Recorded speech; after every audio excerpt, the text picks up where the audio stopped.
Good evening, everyone. Good evening. Pause for dramatic effect like we always do, right? How is everyone doing tonight? Welcome to episode 40. 40. Oh my goodness, episode 40 of Restitching the Tapestry. We are just really excited to be here because this episode also marks our 1 year anniversary doing this show. So, in the last year, we have literally done now 40 episodes, which is so cool to think of. I think we've all accomplished a lot in our conversations together, and it's been a lot of fun. Um, Now we are going to talk a little bit about some of our favorite episodes that we did a little bit, but we did want to take a moment to just share how we've been doing. So, Ari, how have you been doing, and what have you been up to lately?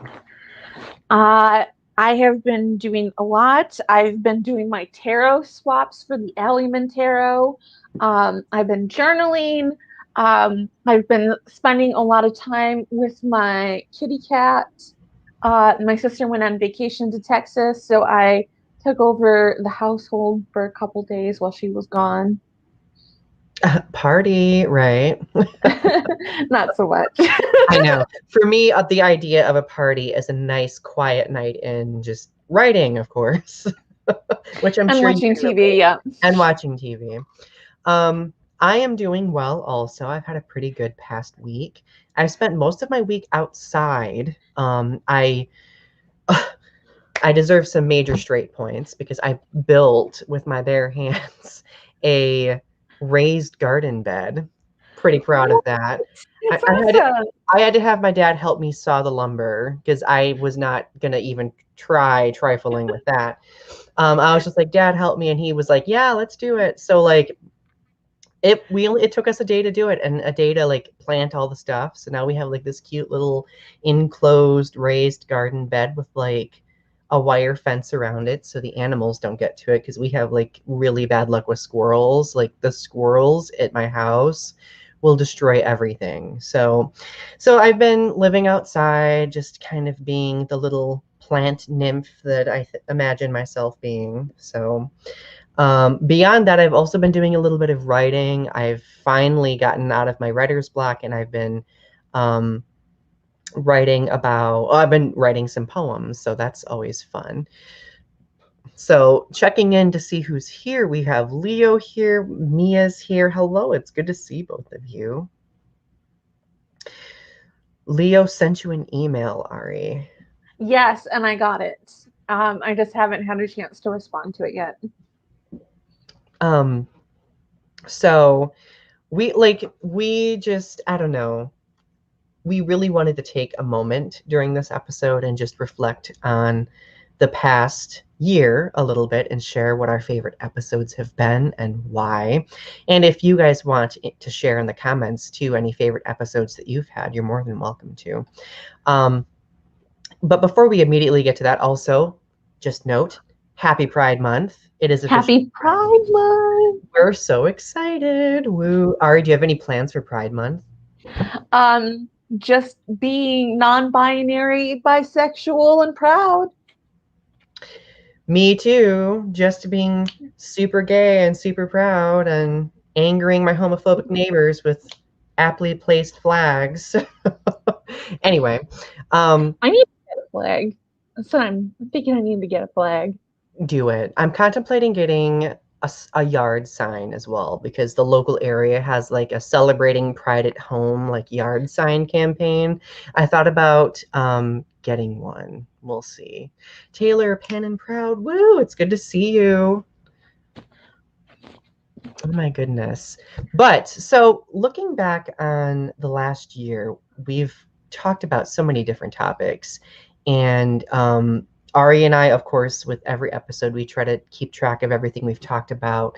We try to, just plot out our thought processes so we can really have some meaningful conversation. So, Ari, favorite episodes looking back in the last year. Oh God, there's so many favorite episodes. We've had some really good moments. So I know that some of our episodes kind of overlap as like our favorite episodes. Um, I and for different reasons, I think. Oh But yeah. I really love our creating your space episode because I showed my dirty room in that episode, and like I like panned around our room and like you just see like piles of like books and stuff in my space, and like nobody said anything, but like I felt really embarrassed afterward, and I was like, oh my god, I just showed up my dirty room.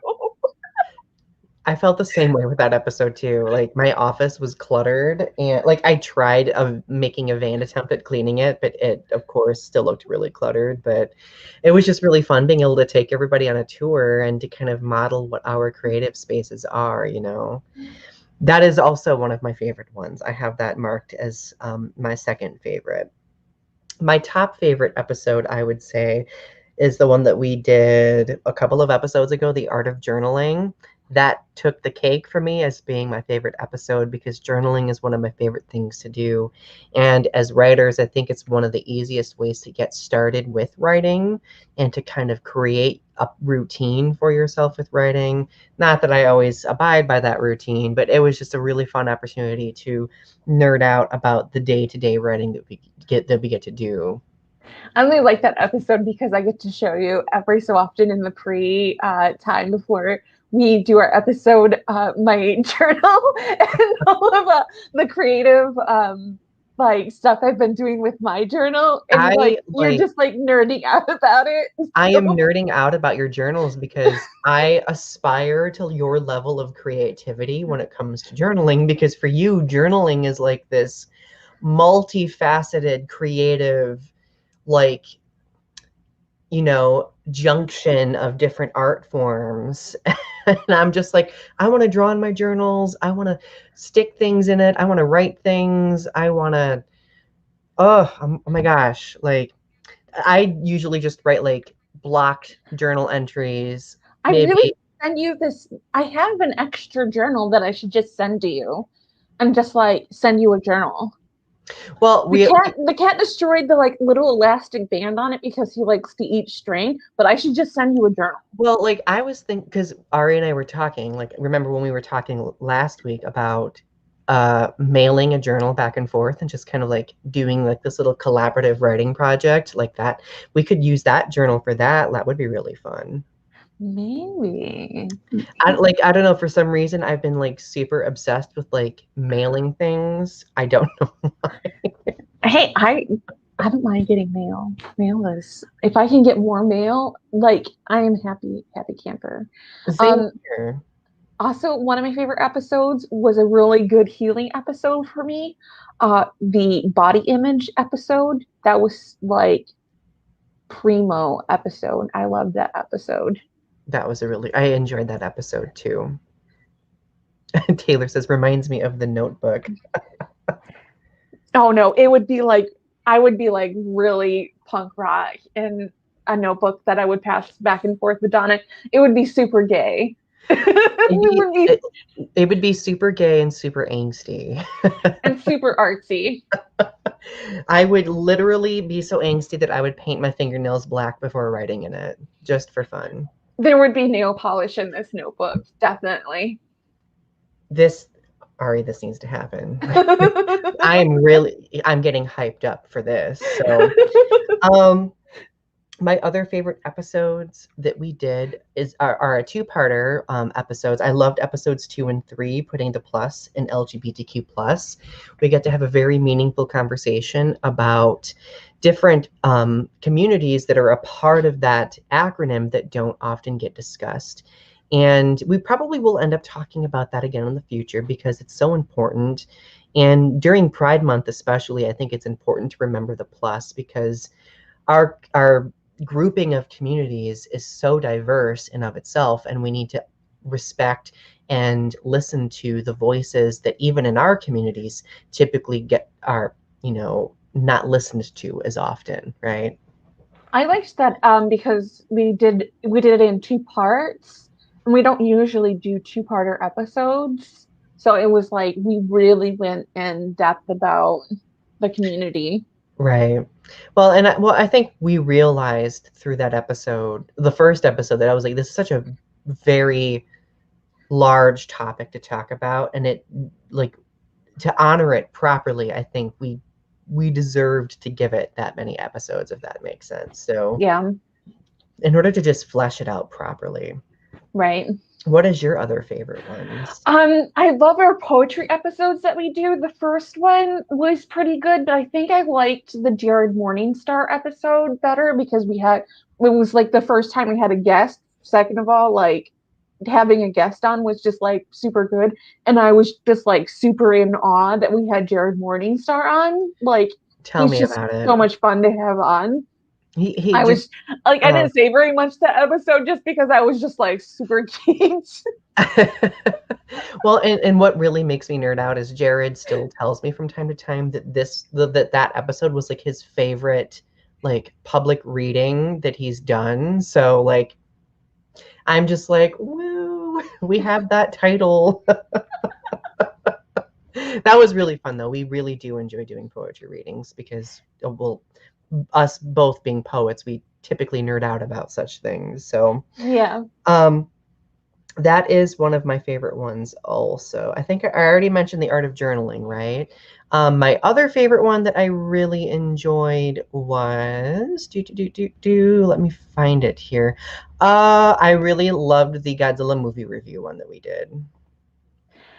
You know, even though it was a really dry subject, I really liked the military industrial complex Yes, episode. that was a good one too. That was such a good episode. Even though like most people are kind of like about it, I was just like, this is a very interesting topic to me. And I was like kind of like really passionate about it. And I was just like, nobody is ever gonna it's like something like I'm kind of like in it about, but like nobody is ever going to be like care about this. But like That's the point of our show, though. Our goal is to hopefully get people caring about some of these drier subjects too, right? yeah, it was such a dry topic though. It was so hard. Ooh, Taylor asks a really good question. What I'd like to know is, what was the hardest episode for you to record, but you're glad that you did? Oh my goodness. I think the hardest episode to record was the queer baiting episode. That was a hard episode to record because I it's so hard to like for me to define it because it's Right, like it's so easy to just say that it's not happening, but it is happening, but it's not happening, but it is happening. right. Well, it's hard to pinpoint like concrete examples that everybody might be able to identify with because they've seen it. Like, I think like that episode was pretty difficult, but for me, I would say the most difficult episode was, oh my gosh, which one was it? Um, it was either overcoming body image issues, or there was another one that was mental health themed that was very difficult. Was it our therapy experiences? That was a hard episode Yeah, too. yeah, there was like episodes where we've kind of had to share our story, like our experiences with our different, like with our history with mental health. Like sometimes those episodes can be very difficult because, in a way, we don't necessarily relive those moments, but we kind of place ourselves back by really honing in and fleshing them out, if that makes sense. I think the reason why the episode about my therapy experiences was difficult for me was because, like, therapy has allowed me to really open up about, like, my trauma with regard to, like, certain aspects of family, and why it's led me to having, like, self-deprecating behaviors, a whole variety of different other difficulties that I've had to kind of overcome, you know. So yeah, it was difficult to do, but I'm really glad that we did it. Like, I felt very renewed afterward, if that makes sense. Like, I can't say that I've ever had an episode where I felt like ugh afterward. Like, I might feel tired afterward, but I don't feel like an existential, dismal weight or anything like that. Sometimes after those therapy episodes, I feel like super drained, just like really tired after those episodes. Just like, oh wow, I just did something really significant. Taylor, you've called me. I've not seen any calls come through. I'll have to look at my caller ID to see if I've missed anything, but I don't think I did. I apologize, though. Leo's internet connection went out. Sorry about that. We've basically just been talking about our favorite episodes of Restitching the Tapestry so far. And like we've been talking, like Taylor asked about like what the most difficult ones were, and we've been talking about that for the past couple of minutes. So without further ado, we should probably get to talking about our topic for tonight. Which is the ins and outs of bipolar. So we've talked a bit about bipolar disorder here and there, but tonight we're going to definitely talk a little bit more in depth about it, and we have some really interesting questions that we're going to discuss related to the topic. But of course, before we get to doing that, I am going to read our show's mission statement. Many witness different atrocities, large or small, that fray the social fabric around us, and much of the time, many may feel powerless and know not how to address such things.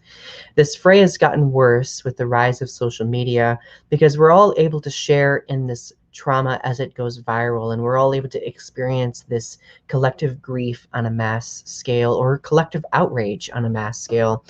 And of course, a lot of these, very concerning things happen to vulnerable communities, and our goal with this show is to kind of examine these vulnerable communities and assess what can be done to help create awareness with regard to these different topics, so those communities might be able to have their voices lifted in some way.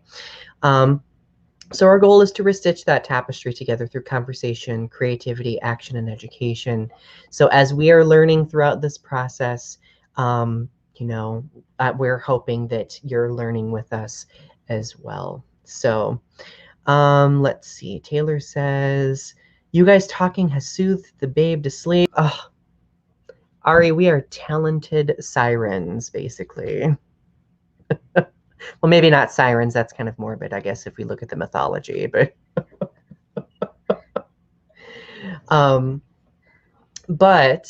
so let's talk a little bit about bipolar disorder. Okay, so I guess first and foremost, like, how would you, Ari, define what bipolar is?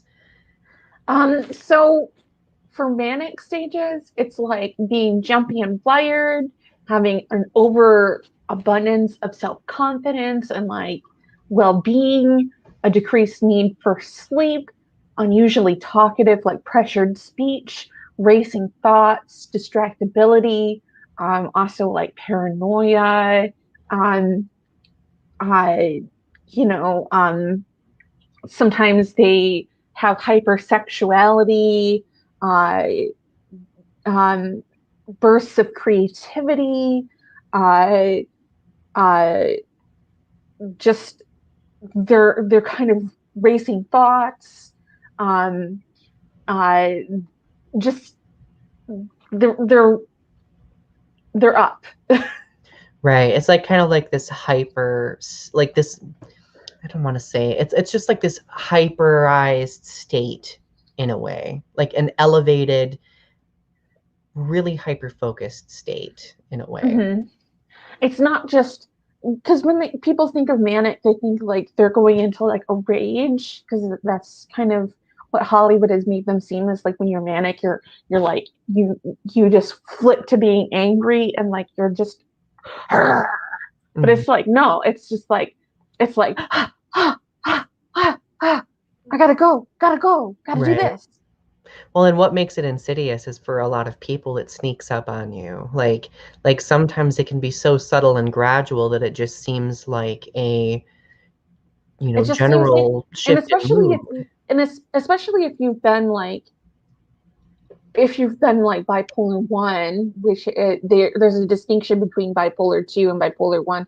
Bipolar two is like a rapid cycling where it's in a shorter period of time. with a matter of hours or days when you'll cycle between depressive and manic states. Mm-hmm. Where depressive states where you're low energy, uh, low feeling, depressive moods, where you're experiencing, no energy.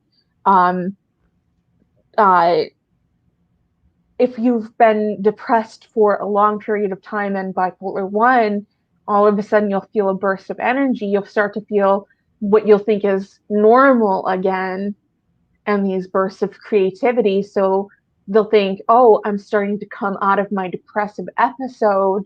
I'm starting to feel normal again.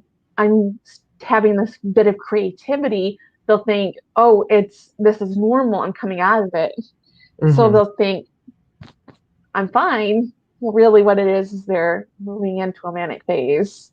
Right, yeah. Uh-oh, it sounds like some people are having some internet issues tonight. Sorry about that, friends. Tune in when you can, or afterward if you can. Shane is here. Taylor says, my grandma was bipolar and she broke from her nursing home once. It was wild. Bipolar does not mix well with dementia. It does It not. does not at all. That sounds terrible. Yeah. Mm-mm. Because first of all, you're having trouble with memory and like not knowing where you are. And then you're dealing with like the fog of, and if you have dementia, you might even have like a psychotic episode. So like you're dealing with like paranoia and dealing with like maybe like having issues with that. So Mm-hmm. oof, that sounds bad. Yeah. Mm-mm. That does not sound good. So, like, if we were because I always have everyone, like, a lot of people ask me, they've asked me over the past year, like, Donny, well, what makes it different from having just chronic depression? Like, what makes bipolar different? How would you describe that difference, Ari? Well, just having a by depression, would mean that you're just low lying. Having bipolar means that you have the raised states as well with so it's the two moods as well. So you do have the low periods, the long periods, and it usually is long periods of low lying depression, where you are not feeling well and just it's longer than 2 weeks where you're just not feeling yourself, low energy, low creativity, low bursts of energy, uh, not feeling yourself.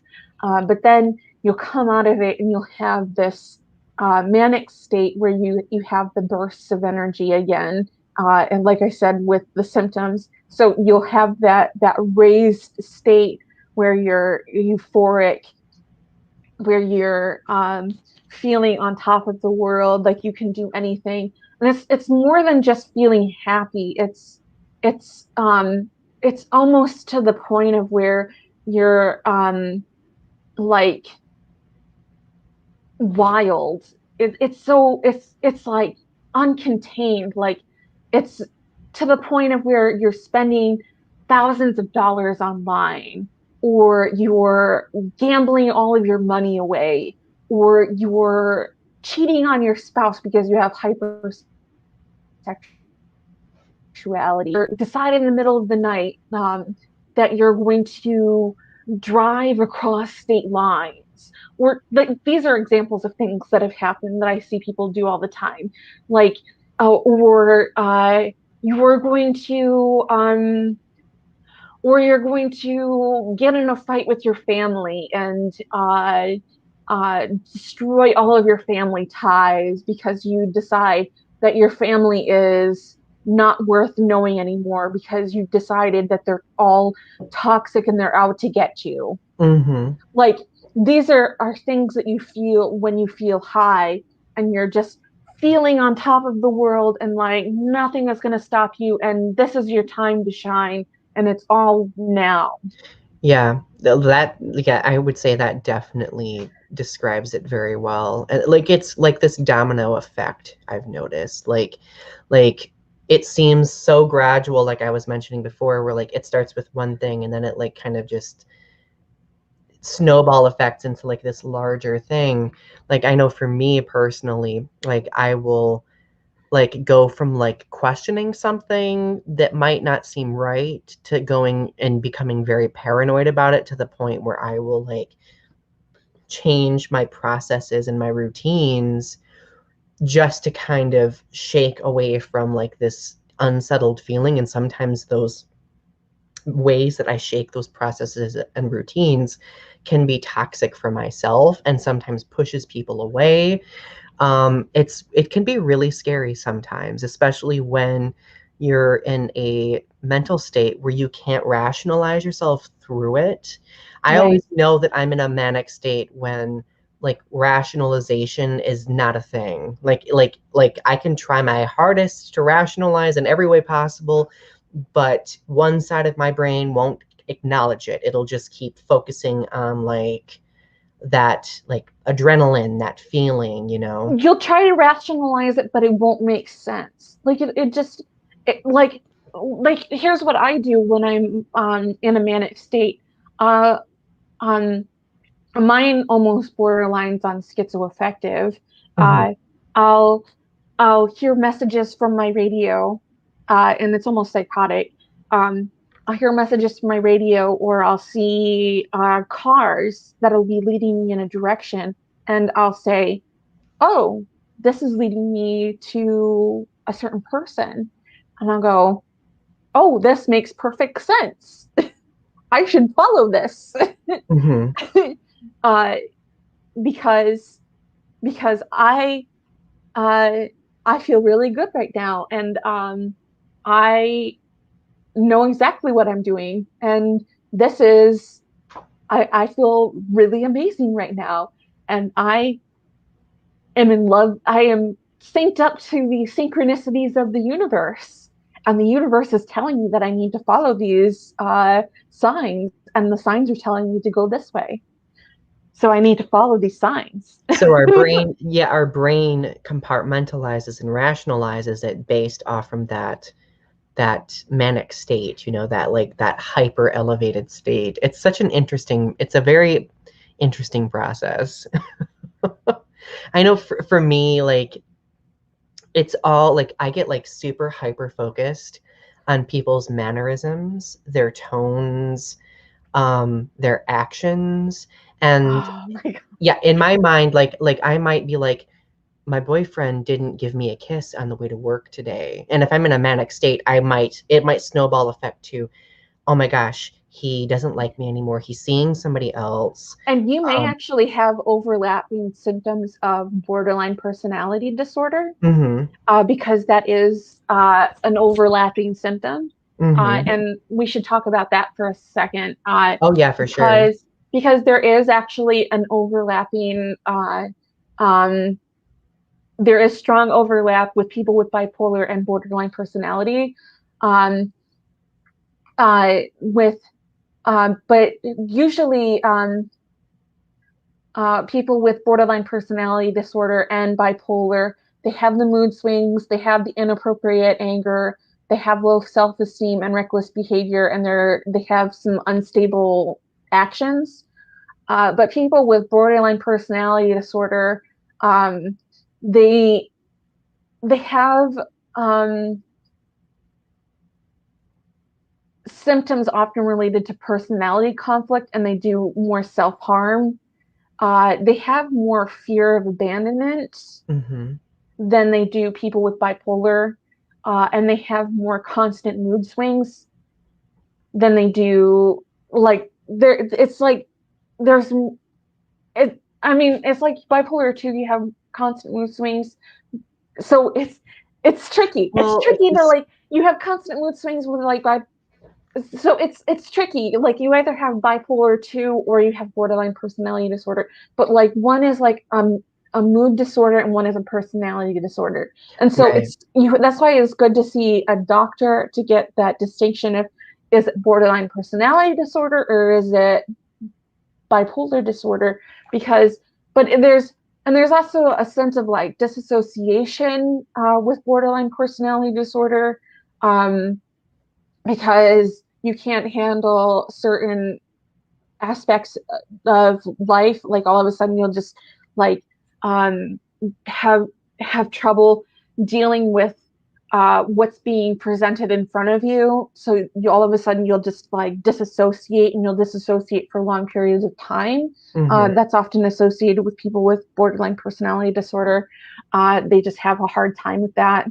Um, so that's that's a lot to do with borderline personality disorder. So like talking to a doctor about like the difference between the two, to get more information about the distinctions, because I'm definitely not a physician, but like I read up on it a little bit. Like there's quite a bit of overlap, but there's also differences, because I've met a lot of people who have both.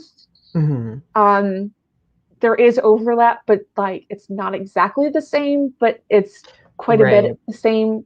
It's just there's some differences, and some of the differences, like one is just has like the dissociation is like one of the biggest differences that I can think of.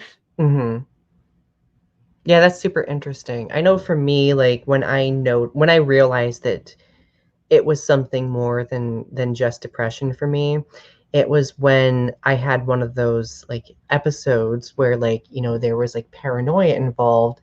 It got so bad to the point where it started bleeding into other aspects of my life as well. Mm-hmm. Like I convinced myself um that for some reason I was manipulating people in my life and that they didn't want anything to do with me because of how toxic I am. Like I was kind of like just finding like these justifications and kind of like having these illusion type scenarios in my mind where I was like just crafting things, if that makes sense. Yeah. And it would like I would just sit there for hours staring at a wall being like over and over and over again in my mind. And then I realized once I snapped out of it, I was like, it's been hours. Like, what's been like? Maybe you should talk to your therapist about whether or not you have borderline personality disorder. We have had conversations about it, because she also said something similar where there are people who do have both, and sometimes like and the symptoms can vary so much that one scenario might be mistaken for something else, so on and so forth. So it's mental health is fun. It is. but It we really is. have to make sense of it, It's right? Or it's messy too. It's it really is messy. messy.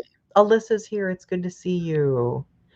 It's good to see you. I'm glad that this might be helping you uh, kind of educate a little bit on these things that we're talking about. Mind you, though, we are not professionals.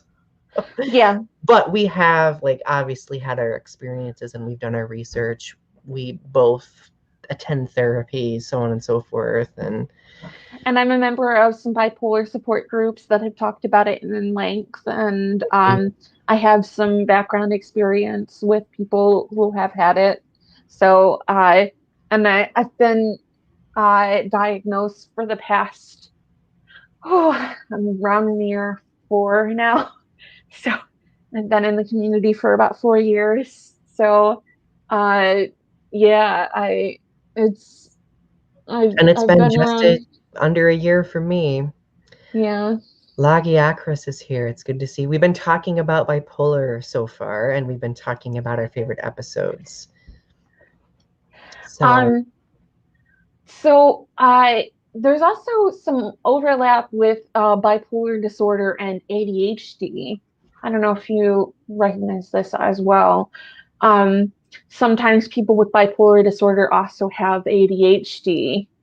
mhm, That's something that actually is uh, because with bipolar disorder, there's that manic state of elation, grandiosity, racing thoughts, with the pressured speech, the aggression, the low need for sleep, the hypersexuality. Um, but with ADHD, they do have uh, they have if for them it's different. It's more distractible. They may have anger, but rage is rare. Hmm. They have mood changes, appropriate behavior, and can be redirected. But theirs is always continuous, which is different. So that's like how they're different. But the overlap is the irritability, the hyperactivity, the restlessness, the impulsivity, and the oppositional increased energy. So that's kind of how they overlap. And sometimes people who are diagnosed with one get diagnosed with the other because they have those symptoms that are similar. Right. Yeah, that's interesting. Alyssa says the manic state is almost as difficult as the crash. Yes. Mm, Yeah.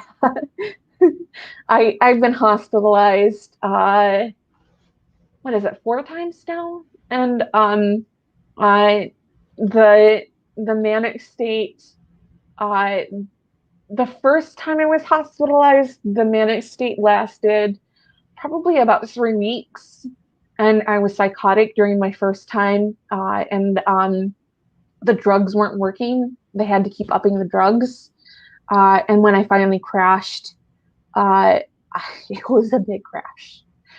It mm. was pretty bad. So I understand the crash can be pretty bad, but then you level out and you come back again, and you're It's like you're taking your first breath above after being underwater for at least that's what it's like for me. right. Mhm. But they have shown that manic episodes affect the brain. That like they actually like deteriorate the brain, and that's why they try to keep people from having episodes, because it actually like deteriorates brain, Mhm. like it changes the brain chemistry and like affects the brain in so many ways. Like I don't know if you've ever seen pictures of like a normal brain and a bipolar brain. Mhm. Yep. It like it it doesn't look the same. Especially yeah, especially when that manic state is happening. Right. Like It it's like lit up like a Christmas tree. right. It's just we people with bipolar disorder, our brains are just functionally different. Mhm. We're neurodivergent. And I have tried to tell people this, and sometimes they understand, but sometimes they don't understand. And yeah, Yeah. it's been a fun episode. Yeah. It is really difficult to explain it because a lot of the time we like we are kind of we have the responsibility placed on us by those people to explain it, and they have their own like preconceived notions about mental health that they may not have waded through yet. So like I know like I've been in a really low state before where I've had to like when I've tried to explain what it feels like to go through those shifts, and like it's just kind of like nothing productive comes out of those conversations. It's really difficult to have those conversations unless you're like in a level state. So another reason, or another thing is the difference between bipolar disorder and, like, say, schizoaffective or schizophrenia, because those are kind of unilateral as well. So bipolar disorder is a mood disorder, and schizophrenia is also a disorder. But uh, with schizophrenia, there's more, like, say, hallucinations, and it's more persistent. You can have psychosis under bipolar disorder, so you can have hallucinations and you can have delusions, which I did have delusions and hallucinations. I actually have delusional disorder. But the and I had they thought actually I might have schizoaffective, but I found out that I didn't have schizoaffective because it wasn't persistent. Like uh, and schizoaffective, like it, examples of like what you might believe under schizoaffective would be like uh, believing that if you get a phone call or the phone is ringing and it would be the FBI and they're coming to whisk you away on a secret mission, and like that's the phone ringing, and like that's a persistent belief and that's why you can't answer the phone, or something like that, like a persistent belief, and like it's keep impeding you from functioning in your normal day life, things like that. And schizophrenia, like you hear voices, you see things that you can't, that aren't there, and like that's not something that you usually see with bipolar. And like if you do see those on a regular basis, usually they try to diagnose you with schizophrenic. Yeah, interesting. I didn't realize that. Yeah. So, like, if we were to describe the differences between bipolar 1 and bipolar 2, like, how would you describe it? So bipolar one, I think I mentioned this before, but bipolar one has like periods of depression episodes followed by periods of manic episodes, and it is cyclical, but they're longer bouts. Mm-hmm. So like you may go,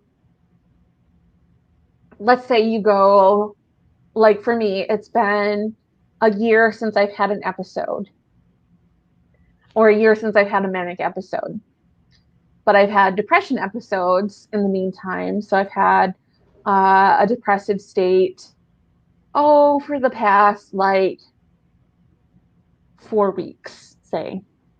And all of a sudden, let's say I go into a manic state. In the manic state, I'll have a manic state for, let's say, a week. But that week, it'll be persistent for that whole week. But the difference between bipolar 1 and bipolar 2 is like you'll have what's called rapid cycling. So bipolar 2, um, in a few days or a few weeks. So let's say in bipolar 2, one day I'm depressed and then the next day I'm manic. Mm-hmm. Or even a few hours. Let's say in the morning I'm depressed and then in the afternoon I'm manic.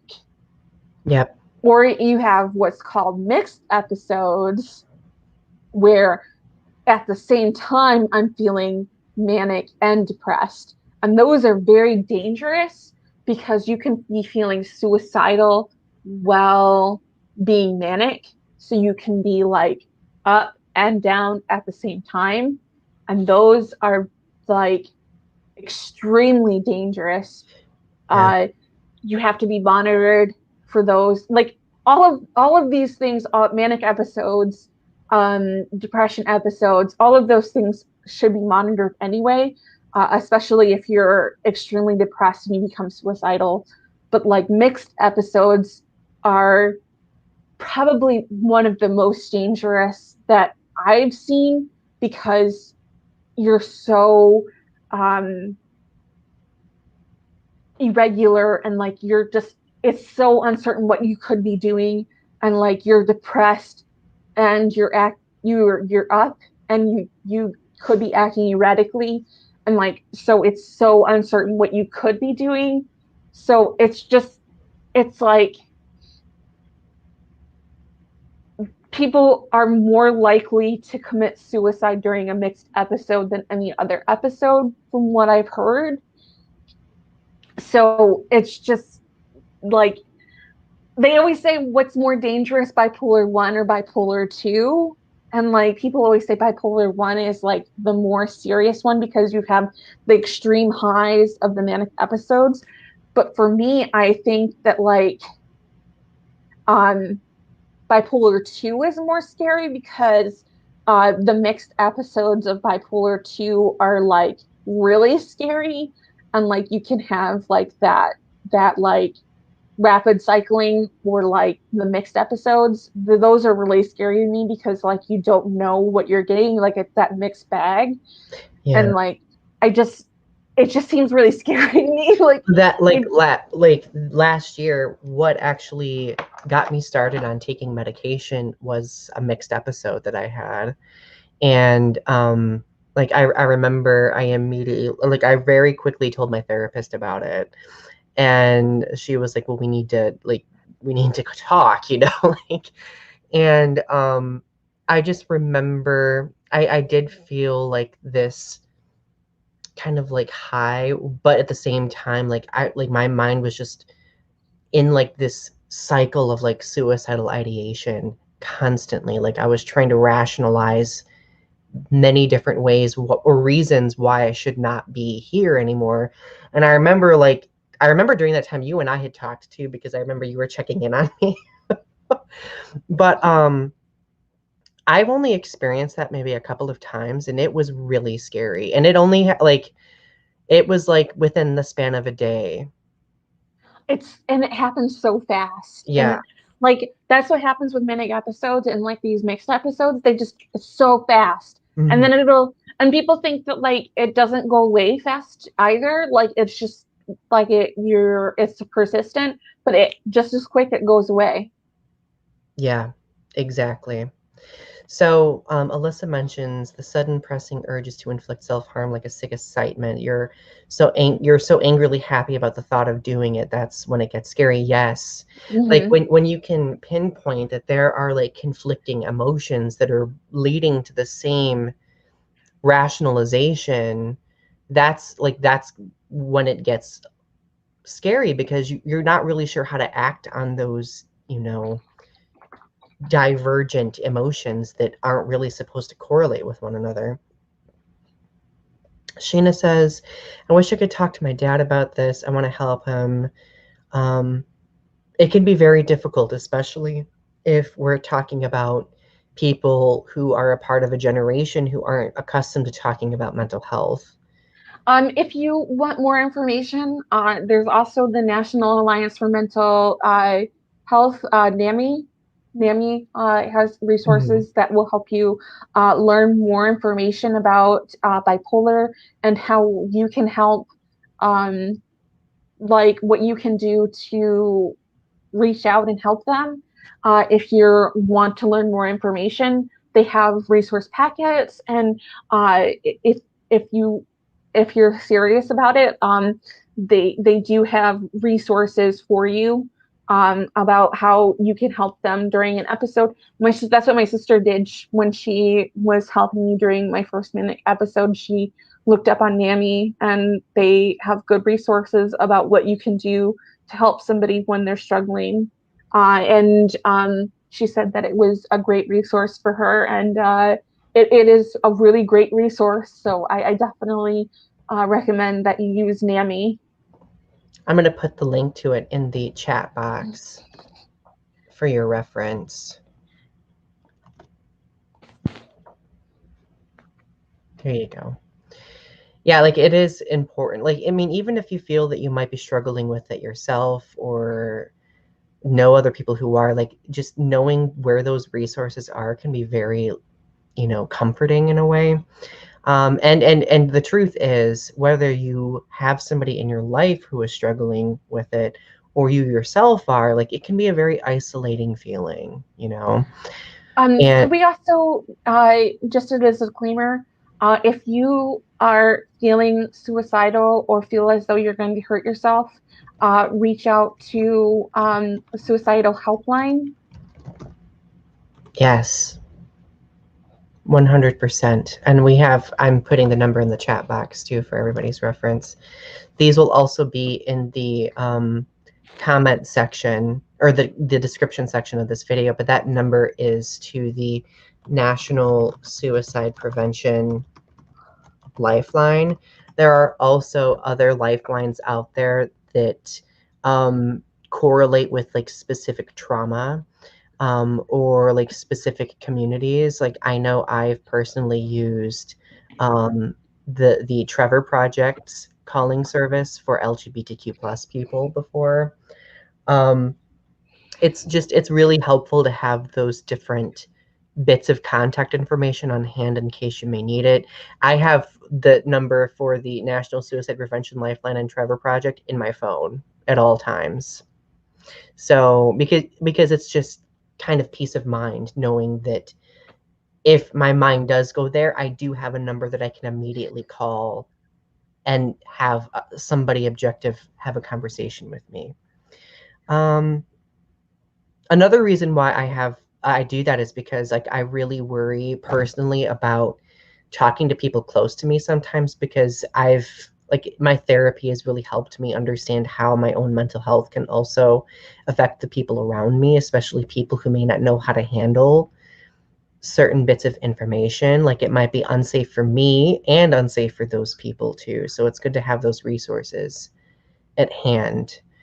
Um, Alyssa says, I have an online counselor and she's nice, but she doesn't really help me at all. She leads me through the same exercise every time and it only helps minimally. She's too formal and I can't connect. The difficult aspect about counseling is that sometimes when it's the most inconvenient, we have to shop for counseling. It's I know true. I know for me, like I've had to like shop around for different therapists. I like my latest therapist who was wonderful. Like I really had to like find somebody who was familiar with LGBTQ plus um like issues, so on and so forth. And it's been a lot easier for me with this therapist. The truth is, like, there just may be some therapist who may not be knowledgeable in a specific area that you may need help with, you know? It's just if you're having trouble with something and they're not helping you, you need to tell them that they're not helping you and that you either need to say goodbye to them and find a new therapist or tell them that they're not helping you Right, because uh, because you're just spinning your wheels otherwise. I mean, it took me years to find a therapist who finally I connected with, and it took me leaving therapy offices and going, this isn't working before I found a therapist that I connected with. And it took me having several hospitalizations before I found a therapist that I connected with. And, you know, there's I know that it sucks that being in the hospital sucks, but sometimes hospitalizations are there to help you. right. And Well, and sometimes it's they hard to can say that. It's well, hard to yeah, say that, yeah, but it's I'm telling you, like if you are struggling to the point of where you think that you can't go on, like I mean, but if you're not to that point yet, just look for a new therapist. right. Agreed completely. And there's no shame in doing that because again, you are paying for this resource. So it is ultimately a decision that you're making, you know. Lagiacra says that he's been in a depressed mood recently. I'm sorry to hear that, my friend. Yeah. So, when it comes, okay, so we've already talked about like the symptoms. So, if we go a little bit further and talk a little bit about how we see bipolar disorder represented in the media, like that's going to be an Oh interesting. That's no. going to be. I'm glad that you put that in the notes, Ari, because that's we need to talk about that. They always show it's always it's the worst. First of all, you are it's usually some kind of psychopath that's like a murderer. That usually a murderer. And You're they out always get to villainized in you're some way. villainized. It's the Joker movie. I hate the Joker movie because he either had schizophrenia or he had bipolar. he was out to terrorize everyone. He was out to destroy society. But it was like, but they have like movies like, what was it? The one with the black woman who had the teenagers in her basement and she was like Oh, partying. oh my goodness. What is that movie? Was it Mother or Mom Something or like Mom? Mom, I think it was called. yeah, it's something like that. That she had like bipolar as well, something like that, because she took pills. So, and she stopped taking her pills. And so she was like, but she was all kinds of Yes, ma, Ma. Yep. right. But that movie really made me mad too, because that was like a horrible representation of mental illness in the media. Because Yeah. There's very few good examples of mental illness in media because people feel that it's more entertaining to make mental well, illness larger than life. it's just it's such a crux. It's like it's so easy to blame like the villain story, like that they can't just be bad. They can't just be a bad person because they're bad. They have to be bad because they're mentally ill. Like there's something disturbed about them. Like Mhm. they can't be bad because they chose to be bad and that's the way it is. Like there's no deeper meaning. Well, yeah, that like they reduce it to this, hero There's versus something villain trope, and it's like no, like it's not. It can't be compartmentalized with that level of simplicity. Like to do so is almost insulting to people who do struggle and survive with these different conditions. they have to make it psychological that oh he's just a victim of his mental illness, and it's like no, first of all, like you make mentally ill people look bad. You're othering them because you're showing that like that they can't function in society normally, and like most mentally ill people are the victims of violence and all of these things, not the perpetrators. Right. Yeah. Like I mean, they there's not a correlation. Like they people committing crimes are not the people like okay, let's see the guy who killed his wife and two kids and put him in the oil tanker in Texas. He wasn't mentally ill. He was totally sane. Mm-hmm. Yeah. I don't get it. I don't it just doesn't make sense to me. Like people or like the guy who killed his wife in uh or Casey Anthony. Casey Anthony was totally sane too. Mm-hmm.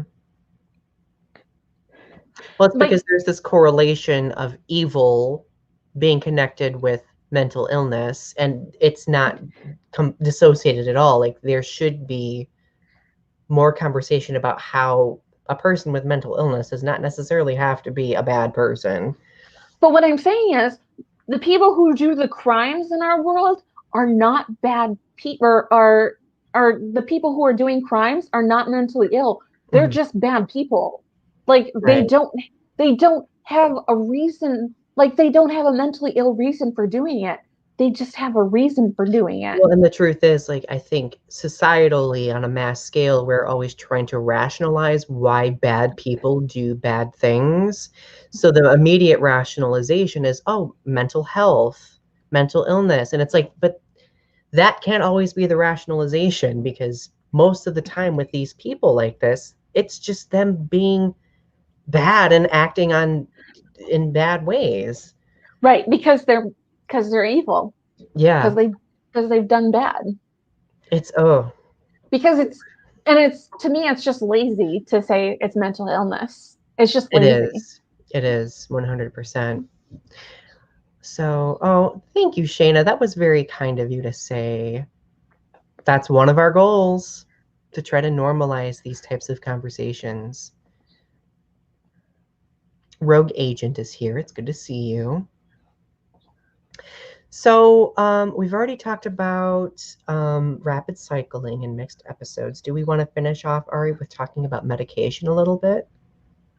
We did an episode talking about medication, but like, let's talk about it again a little bit. Yeah, yeah, let's review a little bit. So what kind of medications does one take to help with bipolar, and why does it need to be closely monitored?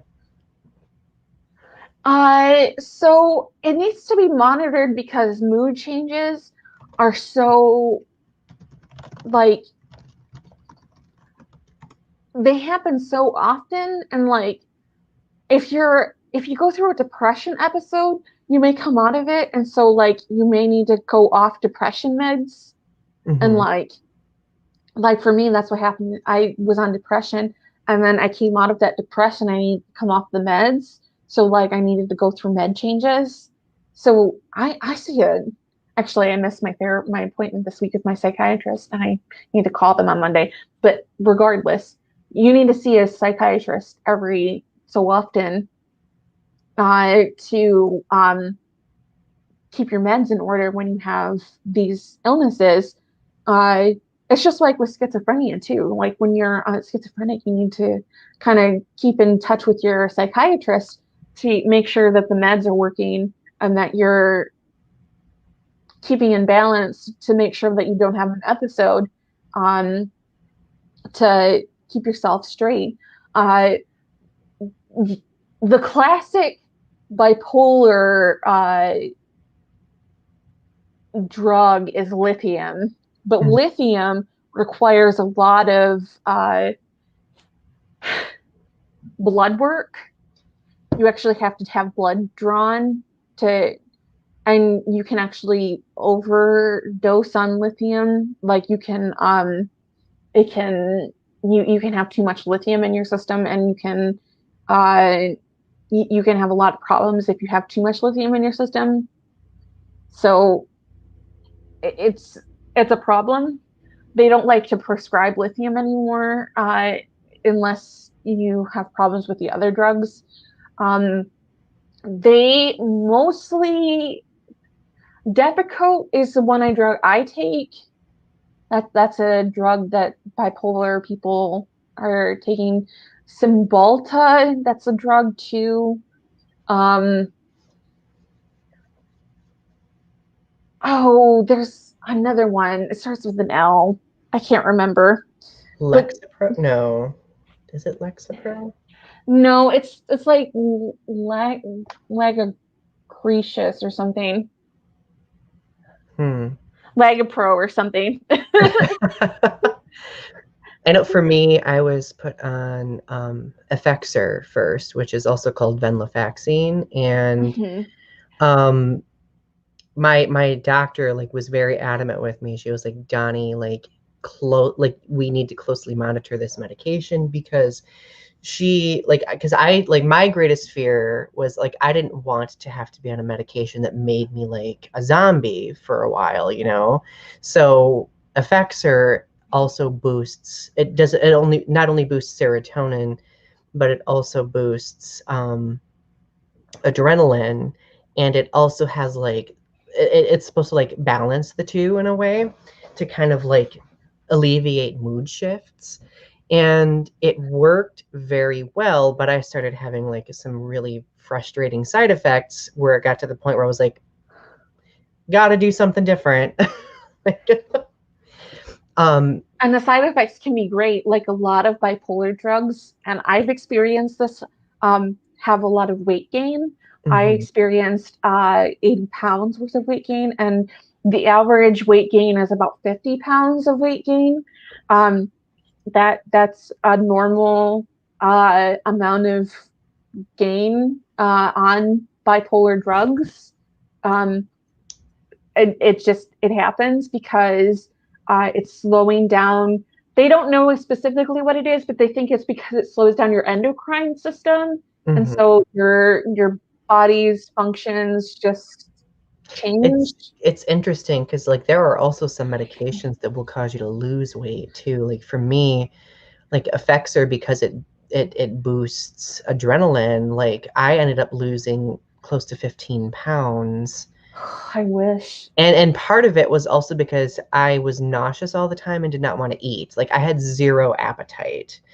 So like I was like, woo, lost 15 pounds, but the horrible aspect of it is that I had to feel like I physically had to feel horrible all the time. Mentally, I felt great. So it was like this Give and take, yeah. it was like this give and take. Now I'm on Prozac, and that's actually been helping me quite a bit. Thankfully. So woo. Wish I could lose 15 pounds. Oh. Well, if I've gained back that weight I lost, so Yeah. my appetite came back with a vengeance. Oh, but the truth is, at the end of the day, um, like it's important to communicate how you're feeling, whether it's physical health or mental health. So if you are able and you have access, like it's important to get the help that you need, whether it be therapy or even in medication if you feel that that's necessary while talking to a therapist or a doctor. But um, if you find that you're in a position where health assistance may not be in your area of accessibility, then that might be a situation where you may want to find some online sources that might be able to connect you. Because there are online resources out there who can assist people, especially when it comes to like health insurance. Because let's be honest, like assistance with mental health can be a bit costly sometimes, right? Especially if you don't have insurance. So there are online resources out there that might be able to help you with that. That's true. Yeah. And keep in mind those resources can be like community level resources, state level resources, or federal level resources. Mostly it's going to be local or state level resources. I have a community, like most of the time I go through either DHS or I have a community outreach program that I use for I have a caseworker because I was in the mental hospital and they hooked me up with a caseworker that I see my psychiatrist through, and he does all of my med checks and he prescribes my medication for me. Mm-hmm. Yeah. So like it's very much multifaceted depending on the situation. Um, but at the end of the day, your mental well-being is what's most important, right?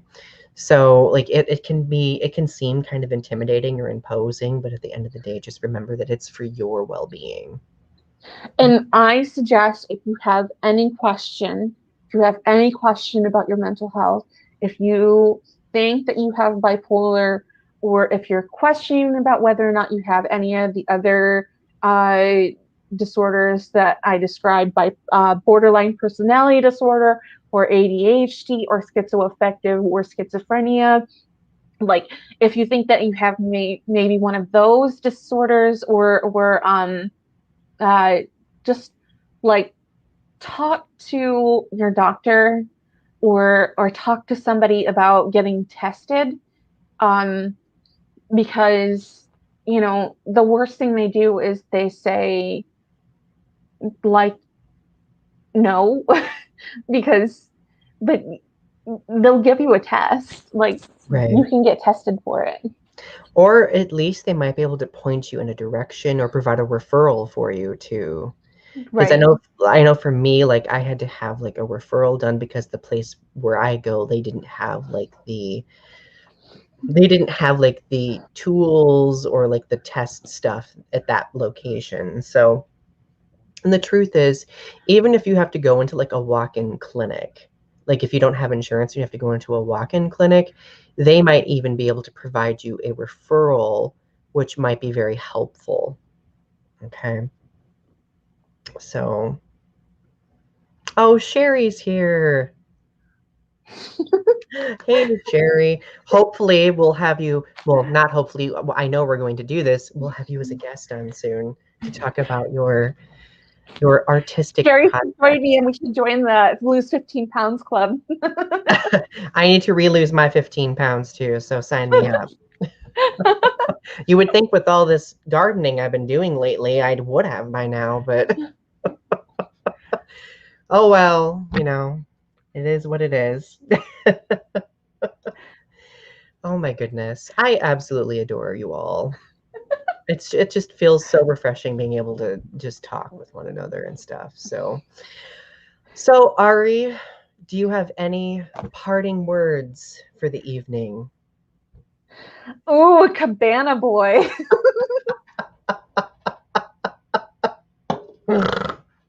Yes. My Yes. my parting words are: be well, take care of yourselves, love each other, and be safe. Yes. We're all in this together, my friends. Well, you all have a wonderful night tonight, and we will see you next Friday. We love you. Love you. Bye. Bye.